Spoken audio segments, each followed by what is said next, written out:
As perguntas que estão na tela, por quê, para quê, quando e como, nós respondemos e temos que responder em muitos segmentos da nossa vida.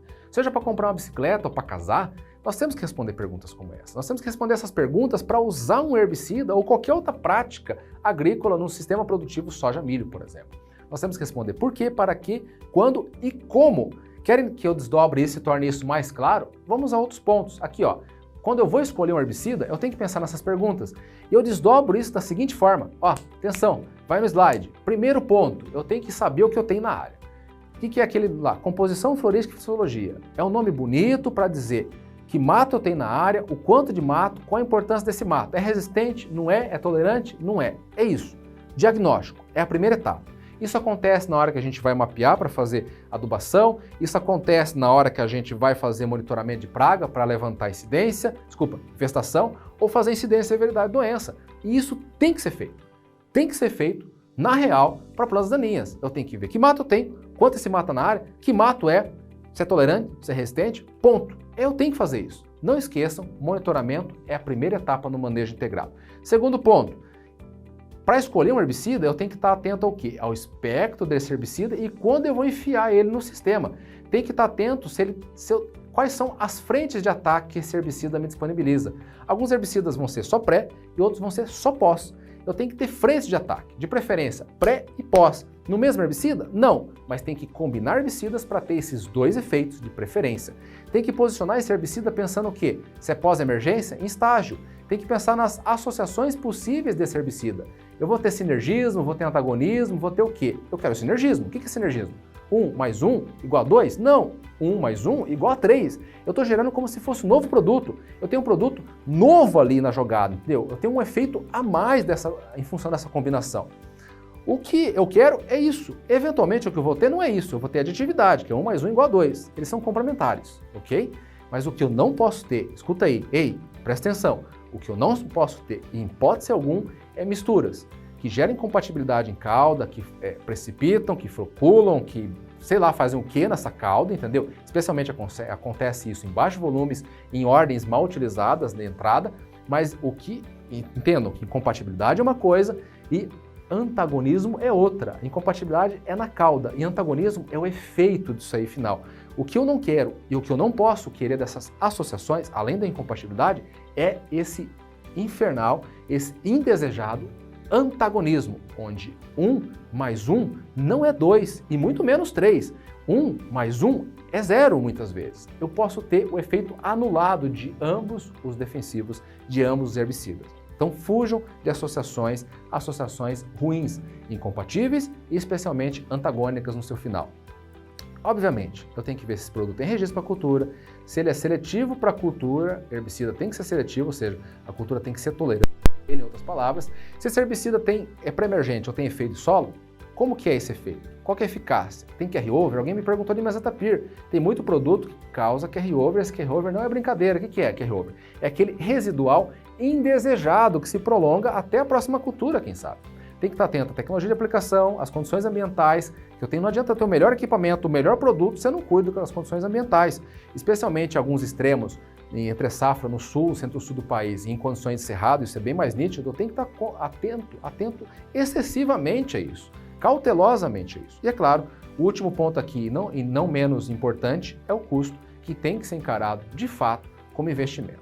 Mas vamos desdobrar isso mais ainda, vamos aprofundar isso mais ainda, tentando focar nas nossas realidades aqui que nós estamos discutindo. Primeiro ponto desses desdobramentos que nós estamos fazendo iniciais para chegar em práticas recomendáveis na sequência. Vamos lá, são macetes? Isso que está na tela para vocês no slide? Não, não são macetes, mas presta atenção, são alguns cuidados, são algumas ideias, são algumas situações que eu quero compartilhar com vocês que se aplicam à nossa realidade de manejo de soja e milho. Primeiro produto, primeiro ponto, cuidado com a ordem de entrada dos produtos. Vai do menos solúvel para o mais solúvel. Cuidado na formação dessa cauda para evitar o que? As incompatibilidades que eu vinha falando. Cuidado com o baixo volume. Não é que você não possa fazer, mas conforme vai baixando mais volume, cuidado com o uso adjuvante, cuidado com a questão de você ter as condições mais próximas do ideais. cuidado com algumas incompatibilidades possíveis e alguns antagonismos em detrimento disso. E falando em antagonismo, cuidado com misturas, especialmente aqui, ó, misturas que envolvam ALS e ACCase, que em geral elas dão ruim, a auxínicos e ACCase em geral dão ruim, com algumas exceções, obviamente, porque em geral os auxínicos atrapalham os ACCases, com exceções. Quais são essas exceções? A Loxifene, por exemplo, que está no mercado hoje, na formulação do Paxeu. No Paraguai, além do produto que é o Paxeu aqui, que chama Texaro, lá nós temos o Pixaro, tá? Então nós temos alguns auxínicos que dão menos BO, ou nem dão BO quando misturados, como a Loxifene e o Floxipir. Inclusive o Floxipir ele já vem combinado em uma formulação comercial junto com o Cretodin, que é a marca comercial Arado. Olha só que super interessante. Muito cuidado com algumas misturas, algumas combinações de herbicida com fungicida, especialmente pelos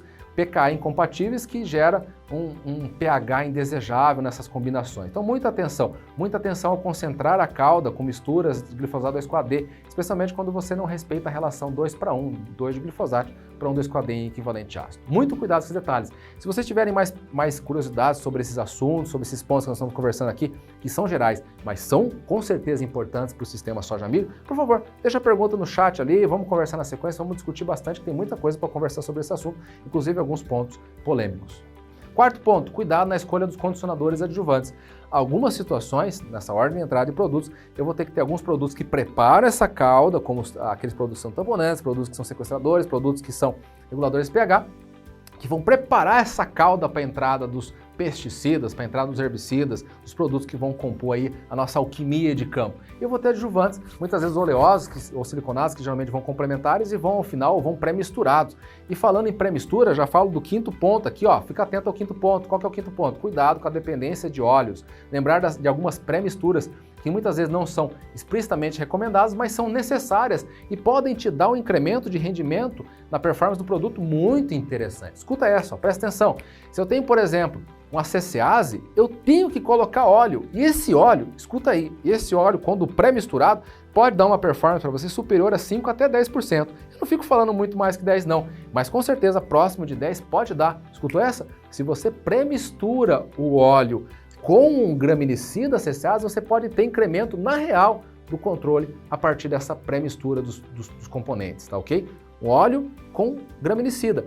Mas se você não fez a pré-mistura, vai ter que fazer no mínimo o óleo em calda, de preferência lá por último. Por quê? Porque os graminicidas, os inibidores ACCase são dependentes, escuta aí, dependentes de óleo. Tem que ter óleo, senão ele não funciona direito, tá ok? Alguns outros produtos não funcionam, vou dar só mais um exemplo, inibidores da Protox. Tem que ter óleo via de regra para funcionar bem.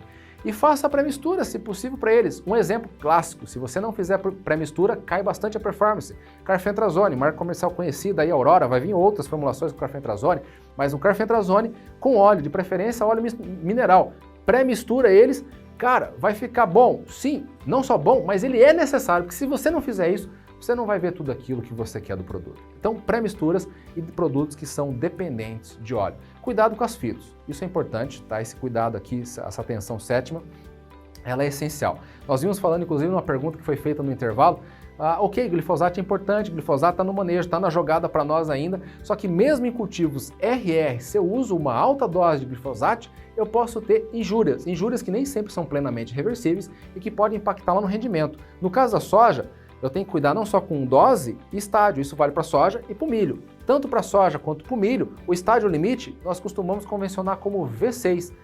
Final, estágio limite inicial a partir do V2, então faça a partir do V2 até o V6. E quanto de equivalente ácido? No caso da soja, 1.500, no caso do milho, 1.500 a 1.800, mas nós passamos a regra em 1.500 por princípio de precaução, tanto para a soja quanto para o milho. Por que 1.500? Porque nós fizemos vários testes, inclusive foi a dissertação e a tese doutorado do meu irmão, inclusive aqui na Exalc USP, que mostra para nós que é essencial eu cuidar com dose. E cuidar com dose pensando na somatória das sequenciais. Então essa dose, alguns podem pensar, puxa, já me perguntaram muito isso. É a dose única? Uma única pancada? Não pode passar disso? Mas se eu fizer duas, tá ok? Não, é a somatória das aplicações. Se foi uma ou foi duas, mas deu isso ou mais que isso, pode causar injúria. E essa injúria, no caso da soja, eu falei, 9%, pode chegar. 5 a 9%, tranquilo que isso vai dar se você der bobeira no estágio de dose. No caso do milho, 6, 7% você pode chegar de prejuízo. Faça conta aí, a gente fez conta com prejuízo de plandaninha, faça conta dos prejuízos de injúria. Isso pode acontecer com glifosato e NRI, mas pode acontecer com vários herbicidas em pós-emergência que a gente está voltando a usar em função das problemáticas de resistência. Muita atenção, gente. E último ponto, nós não podemos deixar de falar as boas práticas agrícolas, seja envolvendo tecnologia de aplicação, as misturas e etc. As boas práticas agrícolas no manejo integrado são essenciais.